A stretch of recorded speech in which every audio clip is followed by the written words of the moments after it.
Ya, oke guys. Assalamualaikum. Balik lagi dengan Jaki. Dan pada video kali ini, tanggal 31 Oktober 2023, gua mau membahas saham Pegas. Jadi, pertanggal hari ini ya, pertanggal 31 Oktober, gua mulai mencicil saham Pegas.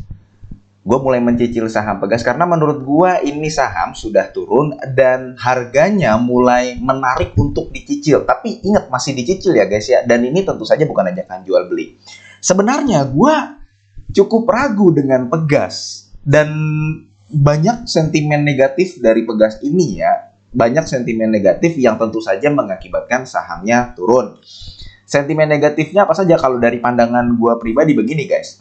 Jadi Pegas ini lu nggak usah lihat ke atasnya, lu lihat di bagian sini saja. Gross profit marginnya Pegas itu sebenarnya nggak ada masalah. Dia nggak pernah gitu sampai minus yang bebannya lebih besar daripada pendapatannya. Enggak, gross profit marginnya selalu 31%, 29%, 19%. Tapi terkadang pada saat di bottom line-nya, di labanya itu berkurang. Berkurangnya drastis. Itu artinya kan ada masalah di bagian sini guys. Ini kalau lu lihat di laporan keuangannya, biasanya setelah pendapatan, revenue ya, ada beban, kemudian nanti ada beban pokok pendapatan, ada laba bruto. Sampai di sini, Pegas, kita lihat dari tahun 2019 itu nggak pernah ada masalah. Baru masalahnya tuh di sini nih guys. Nih, di sini guys. Masalahnya itu apa saja? Banyak. Ada yang pertama sengketa pajak. Tuh, kemudian ada yang provisi LNG yang nominalnya juga nggak kecil, bisa mencapai 50 juta US dollar. Lu bisa lihat waktu tahun 2022, ingat, dia waktu kuartal 1 2023, kuartal 1 2022 sampai paling tidak di kuartal 2 2022 sampai kuartal 3 lah. Ini masih tahun 2022 ya. Itu IPS-nya bagus-bagus gitu. Tapi pada saat di kuartal 4 2022 itu ambles karena tiba-tiba ada ini guys. Nah, provisi atas kontrak LNG yang memberatkan. Dan ini bisa jadi akan terjadi lagi di tahun 2023 akhir nanti. Sementara ini nominalnya masih 4 juta US dollar. Tapi kalau misalkan nanti tiba-tiba menjadi 61 juta US dollar seperti yang ada di catatan ini guys ya. Ya itu akan menggerus laba bersih dari Pegas. Nah, itu yang kedua guys. Jadi ada sengketa pajak gitu ya. Jadi di bagian sininya guys. Nah, di bagian ini tadi kita ngobrol di laba bruto nggak ada masalah, tapi di bagian bawah itu udah mulai banyak. Pertama yang tadi gue bilang ya, ada sengketa pajak yang pada tahun 2020 itu bisa 270-an, ada ini nih, provisi atas kontrak LNG, kalau misalkan di tahun 2022 tuh sampai 50 juta, yang tentunya menggerus laba bersih. Kemudian ada lagi beban bunga ya, karena kita tahu sebelum ini hutangnya Pegas itu cukup besar, sehingga ya pasti ada beban keuangannya, dan beban keuangannya itu nggak main-main guys. Bisa gede gitu loh, bisa 32 juta US dollar gitu ya. Yang artinya ketika nanti ke laba bersih jadi kecil di sini guys. Nah, di sininya nanti di posisi laba bersihnya itu jadi kecil. Di laba brutonya dia nggak ada masalah, tapi di laba bersihnya nanti dia kecil. Nah, itu hanya sedikit dari masalah Pegas. Tadi ada 3, kemudian ada lagi yang keempat nih gue tambahin nih guys ya. Jadi waktu tahun 2020 itu kalau lu lihat dia sempat minus kan ya, karena memang jadi segmen usahanya Pegas ini kan ada 3, ada distribusi ya, ada eksplorasi minyak dan gas, ada pendapatan lain-lain. Nah, di tahun 2020 guys, bahkan parah guys, dia minus nih di sininya nih, di bagian eksplorasinya itu minus. Jadi itu sederet masalah Pegas yang membuat gua sebenarnya ragu masuk Pegas.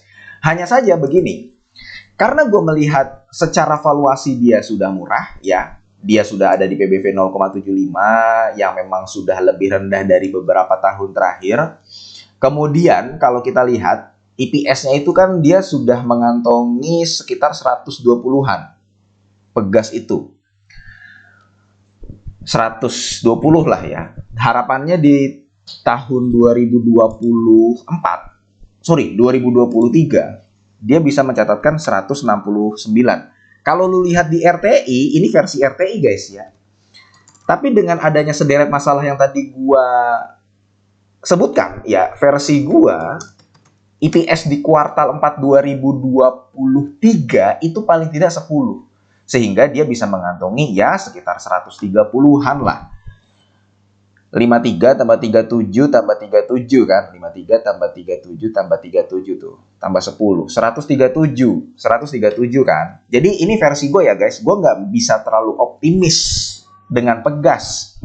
Karena sederet sentimen yang tadi gue sebutkan. Beban keuangannya, provisi LNG, kemudian ada apa tuh tadi tuh? Yang eksplorasinya itu yang tergantung harga minyak dan gas dunia gitu ya.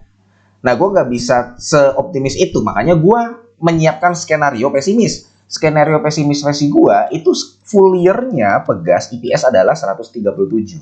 Kalau misalkan dia membagikan dividen 66% dari 137 guys, seperti tahun 2022 kemarin, ya, berarti dia bisa memberikan dividen per share-nya 90. Dan kalau misalkan membeli di harga saat ini, di harga 1.265 lah, maka potensi dividennya adalah 7%. Itu alasan kenapa gua masuk Pegas. Yang pertama. Yang kedua, Pegas ini memang dia sudah melakukan diversifikasi bisnis. Jadi nggak hanya fokus ke bagian niaga dan transmisinya aja, nggak bagian di distribusi. Tadi kan gue sempat menyebutkan bahwa eksplorasi minyak gas buminya itu sangat berisiko dan tergantung dari kondisi ekonomi global. Hanya saja kalau misalkan kita lihat ya guys nih, di beberapa waktu belakangan, di bagian eksplorasinya itu sudah mencatatkan keuntungan. Walaupun laba per segmennya nggak terlalu besar. Makanya kalau lu sempat lihat berita, itu Archandra Tahar, dia sampai mengatakan, alhamdulillah ini sudah bisa mencatatkan keuntungan PT Saka. Memang nggak gede gitu. Tapi yang membuat gua akhirnya coba membeli Pegas, ya agak-agak spekulasi sih sebenarnya. Kenapa gua akhirnya membeli Pegas? Di sini guys. Jadi Pegas ini dia memiliki banyak anak usaha. Dia juga ada penyedia layanan internet gitu ya, jaringan, pengelolaan gedung dan sebagainya di sini. Dan yang segmen jasanya ini guys, segmen jasa itu kan nggak perlu beban banyak. Jualan jasa itu jualan yang enak gitu loh, nggak perlu beban besar. Kalau misalkan jualan minyak ya kita kadang harus beli dulu, impor, kemudian diolah gitu ya. Jadi bebannya udah gede duluan. Tapi kalau jasa nggak terlalu gede. Kenapa nggak terlalu gede? Si Pegas ini, saat ini gue sebutkan salah satu contohnya ya. Pegas ini kan punya jaringan pipa guys ya. Punya jaringan pipa dan dia memanfaatkan jaringan pipanya itu dijadikan fiber optik. Dibuat fiber optik yang akhirnya menyediakan jaringan telekomunikasi. Dan gue lihat ya per September 2023 dia bisa menghasilkan laba per segmen di operasi lainnya ini adalah 135 juta US dollar. Dan itu nominal yang cukup besar. Makanya kenapa akhirnya ya gue cobalah memutuskan untuk masuk Pegas dengan segala deret resiko yang tadi gue sebutkan. Lagi pula keuntungannya, kenapa gua akhirnya coba masuk ke Pegas? Dia untuk obligasinya sudah tidak ada guys, hutang obligasi. Jadi sebenarnya hutang itu adalah hal yang paling gua coba hindari, terutama hutang-hutang yang berbunga. Nah, di Pegas ini sendiri per kuartal 3 2023 itu untuk liabilitas jangka panjangnya udah nggak ada. Sebelumnya ada nih di kuartal 2 2023. Di sini guys. Nih. Sebelumnya ada, masih gede juga. Tapi kan dia sudah buyback obligasi ya. Berapa tuh? 900. Dan tadinya nih guys, ini ditinggal 30 Juni. Sebelumnya di kuartal 1 kalau gua nggak salah masih ada deh. Di bagian sini nih. Liabilitas jangka panjang. Nah, di sini masih ada guys, kuartal 1. Nah, di kuartal 2 sudah hilang, kuartal 3 sudah tidak ada. Yang otomatis seharusnya bisa mengurangi beban keuangan dia. Nah, otomatis bisa mengurangi beban keuangan dia. Otomatis juga seharusnya laba bersihnya tidak terlalu tergerus oleh beban keuangan. Itu. Jadi gua tadi menyebutkan sederet sentimen negatif Pegas, tapi beruntungnya harga sahamnya turun dan memang ada beberapa hal yang akhirnya memutuskan ya udahlah gue masuklah, coba cicil gitu loh di harga sekarang. Apakah si Pegas ini masih bisa turun? Masih bisa. Tapi potensi kenaikannya juga cukup besar. Paling tidak bisa mendapatkan cuan ya 20%, 30% kalau misalkan dia balik ke harga 1.600, 1.400 kan lumayan kalau beli di harga sekarang. Jadi itu guys, kenapa akhirnya di tanggal 31 Oktober ini gue memutuskan untuk membeli Pegas. Sekali lagi, apakah Pegas masih bisa turun? Bisa, apalagi kalau di kuartal 4-nya nanti IPS-nya jelek. Makanya ini gue baru cicil beli. Dan tadi kalau misalkan lu lihat di Instagram gue, kenapa gue menganalisa Pegas, ada 2 poin dasar yang gue sebutkan di situ adalah liabilitasnya yang obligasinya sudah tidak ada gitu ya. Ada sih tapi jadi berubah ke jangka pendek gitu ya. Kemudian yang untuk dividen, potensi dividennya itu gue sebutkan di Instagram. Itu hanya 2 poin dasar. Tapi yang lengkapnya tadi dia beban keuangannya sudah mulai kecil, walaupun nanti ada provisi LNG yang memberatkan yang nominalnya bisa 61 juta US dollar. Tapi dia di operasi lainnya, laba segmennya juga sudah menguntungkannya cukup besar di atas 100 juta US dollar.